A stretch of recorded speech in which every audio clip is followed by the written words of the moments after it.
புதுச்சேரியில் கொலை செய்யப்பட்ட சிறுமியின் உடலை வாங்க பெற்றோர் மறுத்த நிலையில் பெற்றோரிடம் முதல்வர் ரங்கசாமி பேச்சுவார்த்தை நடத்தி வருகிறார். உடலை வாங்க மறுத்த நிலையில் சிறுமியின் பெற்றோரிடம் முதலமைச்சர் ரங்கசாமி பேச்சுவார்த்தை நடத்தி வருகிறார். புதுச்சேரி முத்தையால்பேட்டை பகுதியில் 9 வயது சிறுமி கொலை செய்யப்பட்டு வீசப்பட்ட வழக்கில் உடலை வாங்க பெற்றோர்கள் மறுத்த நிலையில் அவர்களிடம் முதலமைச்சர் ரங்கசாமி பேச்சுவார்த்தை நடத்தி வருகிறார்.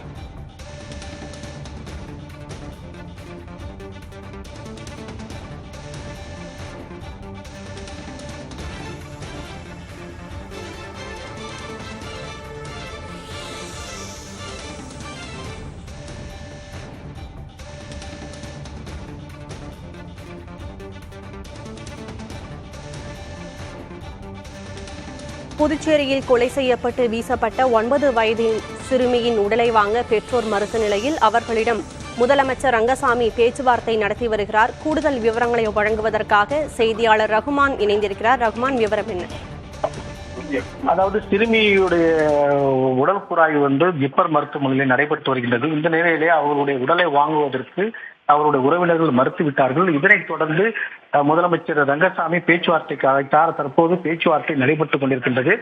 அப்போது அவரோடு உள்துறை அமைச்சர் மற்றும் பிற அமைச்சர்களும் இதில் பங்கேற்றிருக்கின்றார்கள். அந்த உயிரிழந்த சிறுமியுடைய தந்தையும் வந்திருக்கின்றார். தொடர்ந்து அந்த பகுதியில் சட்டமன்ற உறுப்பினரும் வந்திருக்கிறார்கள். தொடர்ந்து அது மட்டும் இல்லாமல் சமூக ஆர்வலர்கள் பல்வேறு அமைப்பைச் சேர்ந்தவர்களும் முதலமைச்சருடன் இது குறித்து பேசினார்கள். தொடர்ந்து முதலமைச்சர் இது குறித்து கவலை தெரிவித்தார். அதாவது இந்த சம்பவம் மிகவும் கவலைக்குரியதாக இருக்கின்றது. நான் தொடர்ந்து தொலைக்காட்சியில் பார்த்துக் கொண்டிருக்கின்றேன். இது மிகவும் இருக்கின்றது. இருந்த போதிலும் தொடர்ந்து இதை கட்டுப்படுத்துவதற்கான அனைத்து நடவடிக்கையும் எடுக்கப்பட்டு வருகின்றது. இருந்த போதிலும் இந்த சம்பவம் குறித்து உரிய விசாரணைக்கு உட்படுத்தப்படும் என்று தெரிவித்திருக்கின்றார். தொடர்ந்து சமூக ஆர்வலர்கள் இந்த போதைப் பொருட்களை கட்டுப்படுத்துவதற்கான நடவடிக்கை கேட்கும்போது தொடர்ந்து இதை கட்டுப்படுத்த நடவடிக்கை இருப்பது இருந்தாலும் உரிய விசாரணை நடத்தப்படும் என்று இருக்கின்றார்கள். மேலும் இந்த விவகாரத்தில் காவல்துறை சார்பில் எடுக்கப்பட்ட நடவடிக்கை குறித்தும் அந்த துறை அதிகாரிகளிடம் நான் ஏற்கனவே கலந்து ஆலோசித்திருப்பதாகவும் உள்துறை அமைச்சரிடம் நான் பேசியிருப்பதாகவும் தெரிவித்திருக்கின்றார். ஆகவே யாரும் அச்சப்பட வேண்டாம், உரிய நடவடிக்கை அரசு எடுக்கும் என்று முதலமைச்சர் ரங்கசாமி அவரோடு உறுதியளித்திருக்கிறார்கள். தொடர்ந்து அவர்களோடு பேச்சுவார்த்தை நடைபெறுகின்றது. இதில் அதாவது அவருடைய பெற்றோரை சமாதானப்படுத்தி இந்த ஜிப்மர் மருத்துவமனையிலே நடைபெற்றுக் கொண்டிருக்கிற உடற்குறாய்வு முடிந்த பின்பு அந்த உடலை வாங்குவதற்கான நடவடிக்கைகளை அரசு ஈடுபட்டு வருகின்றது. ஏனென்றால் அவர்கள் உடலை பெற்ற பின்புதான் நகரின் பல்வேறு பகுதிகளில் நடைபெற்றக்கூடிய இந்த போராட்டங்கள் பல்வேறு விஷயங்கள் கட்டுக்குள் வரும். ஆகவே முதற்கட்டமாக பதற்றத்தை தணிப்பதற்கான நடவடிக்கைகளை புதுச்சேரி அரசு ஈடுபட்டு வருகின்றது. பெற்றோர்கள் என்ன கோரிக்கை வைக்கிறார்கள் ரகுமான்? கண்டிப்பாக பெற்றோர்களை பொறுத்தவரை அந்த குற்றவாளிகளுக்கு கடுமையான தண்டனை விதிக்கப்பட வேண்டும் என்பதுதான் இவருடைய கோரிக்கையாக இருக்கின்றது. ஏற்கனவே நாம் நேற்றிலிருந்து புதிய தலைமுறையானது தொடர்ந்து அதை பதிவு செய்யும் போது அவருடைய காட்சி குற்றவாளிகள் எங்களிடம் ஒப்படையுங்கள், நாங்கள் அவர்களுக்கு தண்டனை கொடுக்கின்றோம் என்ற வகையிலே அவர்களுடைய ஆதங்கத்தை வெளிப்படுத்தினார்கள். அந்த வகையிலே இப்போது 2 கைது செய்யப்பட்டிருக்கிறார்கள். ஆனால் அவர்களை பொறுத்தவரை இன்னும் ஏராளமானோர் இருப்பார்கள். அவர்களை உடனடியாக கண்டுபிடிக்க வேண்டும், அவர்களுக்கு கடுமையான தண்டனை விதிக்கப்பட வேண்டும் என்பது இவர்களுடைய கோரிக்கையாக இருக்கின்றது. அதைத்தான் உறவினர்களும் கோருக்கின்றார்கள், பெற்றோரும் சொல்கின்றார்கள், சமூக ஆர்வலர்களும் தெரிவிக்கின்றார்கள். அது மட்டும் இல்லாமல் இந்த குற்றத்திற்கு ஆதாரம் அதாவது இந்த போதைப் பொருள் தான் காரணம். இதை அதிகமாக எடுத்துக்கொண்டதனால்தான் இது போன்ற ஒரு நிலைமை ஏற்பட்டிருக்கின்றது. இதை உடனடியாக கட்டுப்படுத்த வேண்டும் என்று சமூக ஆர்வலர்கள் தெரிவித்திருக்கிறார்கள். அதற்கு முதலமைச்சர் ரங்கசாமி தன்னுடைய கவலையை தெரிவித்திருக்கின்றார். நான் பார்த்தேன், இது போன்ற சம்பவங்கள் நடைபெறுகின்றது. ஆனால் அரசை பொறுத்தவரை கடந்த கால போலீசார் எடுத்த நடவடிக்கைகள் பார்க்கும்போது ஏராளமான போதைப் பொருட்கள் பறிமுதல் செய்யப்பட்டிருக்கின்றன, உரிய நடவடிக்கைகள் எடுக்கப்பட்டிருக்கின்றது. இவை அனைத்தும் அரசால் செய்யப்பட்டு வருகின்றது. இருந்த போதிலும் இதனை தாண்டி அவங்க அங்கே நடைபெற்று கொண்டிருக்கிறது. இதை தடுப்பதற்கு உரிய நடவடிக்கை எடுக்கப்படும் என்று தெரிவித்திருக்கின்றார். சிறுமியின் உடல் பிரேத பரிசோதனைக்கு உள்ளாக்கப்பட்டிருக்கிறது. அதன் அறிக்கை எப்போது வர இருக்கிறது ரகுமான்? இப்போ அதாவது சிறுமியுடைய பிரேத பரிசோதனையானது நடைபெற்றுக் கொண்டிருக்கின்றது. இதை முடித்த பின்பு ஏனென்றால் மாநில அரசு கட்டுப்பாட்டில் இருக்கக்கூடிய மருத்துவக் கல்லூரியினால் உடனடியாக அதை தெரிவித்து வருவார்கள். இது தற்போது ஜிப்மர் மருத்துவமனை நடைபெற்று வருகின்றால் அதை முறைப்படி அது புதுச்சேரி அரசுக்கு தான் அதனுடைய அறிக்கையை சமர்ப்பிப்பார்கள்.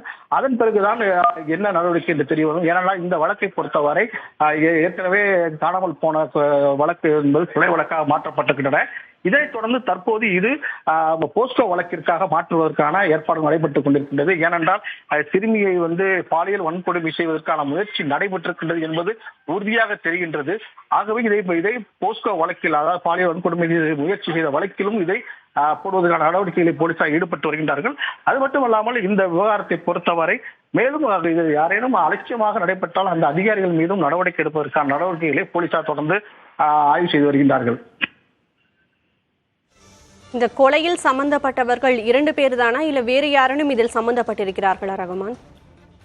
இதில் தற்போதை பொறுத்தவரை 2 மட்டுமே பிடிபட்டிருக்கின்றார்கள். அதாவது ஒரு முதியவர், ஒரு இளைஞர், 19 வயது இளைஞர், 57 வயது முதியோர் ஒருவர், 2 மட்டுமே பிடிபட்டிருக்கின்றார்கள். இவர்களை கைது செய்திருக்கிறார்கள். ஏற்கனவே 5 பேரை அழைத்து விசாரணை செய்திருக்கின்றார்கள்.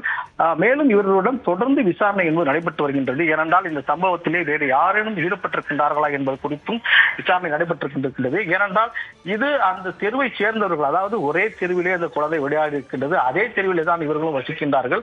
ஆகவே இந்த சம்பவம் ஏன் திடீரென இப்போது நடந்திருக்க வேண்டும் என்ற கோணத்தில் தான் இப்போது போலீசாரும் விசாரணையை முடித்திருக்கின்றார்கள். இதில் வெளியிலிருந்து யாரேனும் இதில் தொடர்பில் ஈடுபட்டிருக்கின்றார்களா என்ற கோணத்திலும் போலீசாருடைய விசாரணை, விரிவான விசாரணை நடைபெற்றுக் கொண்டிருக்கின்றது. ஏனென்றால் நகரப்பகுதியில் மிகவும் குடியிருப்புகள் நெருங்கிய பகுதிகளிலே கிட்டத்தட்ட 50-60 சிறுமிகள் ஒரே நேரத்தில் விளையாடி கொண்டிருக்கக்கூடிய அந்த இடத்திலே இந்த ஒரு சிறுமிக்கு ஏற்பட்ட பாதிப்பு என்பது அந்த பகுதி மக்களை மீளா துயரத்தில் ஆழ்த்தியது மட்டுமல்லாமல் அதிர்ச்சியிலும் ஆழ்படுத்தியிருக்கின்றது. இதனால் தற்போது நகரம் முழுவதும் பல்வேறு இடங்களிலே போராட்டங்கள் வெடித்து வருகின்றன. ஆகவே தற்போது முதற்கட்டமாக இந்த பதட்டத்தை தணிப்பதற்கு இந்த பேச்சுவார்த்தை, முதலமைச்சர் ரங்கசாமியுடைய பேச்சுவார்த்தையிலே அவருடைய பெற்றோர் அதாவது சம்மதம் தெரிவிப்பார்கள் என்று எதிர்பார்க்கப்படுகின்றது. அவர்கள் அதில் சம்மதம் ஏற்பட்டால் அவருடைய உடலை வாங்கி விடுவார்கள். அப்போது உடல் பெறப்பட்டால் இந்த பிரச்சனை முடிவுக்கு வரும். இல்லை என்றால் இது மேலும் விஸ்வரூபம் எடுக்கிறதுக்கான வாய்ப்பும் இருக்கின்றது. ஏனென்றால் பல்வேறு பகுதிகளில் எதிர்க்கட்சிகளும் இந்த பிரச்சனையை கையில் எடுத்திருக்கின்றார்கள். ரகுமான், சிறுமி கொலை செய்யப்பட்டதற்கு எதிராக தற்போது என்னென்ன போராட்டங்கள் முன்னெடுக்கப்பட்டிருக்கிறது புதுச்சேரி மாநிலத்தில்? அதாவது புதுச்சேரி பொறுத்தவரை இன்று காலையிலிருந்து பல்வேறு கட்ட போராட்டங்கள், அதாவது கடற்கரையிலே கிட்டத்தட்ட 200க்கும் மேற்பட்ட இளைஞர்கள் அங்கு கூடியிருக்கிறார்கள். மேலும் தொடர்ந்து அவர்கள் பல்வேறு கட்ட போராட்டங்கள் ஈடுபட்டு வருகின்றார்கள்.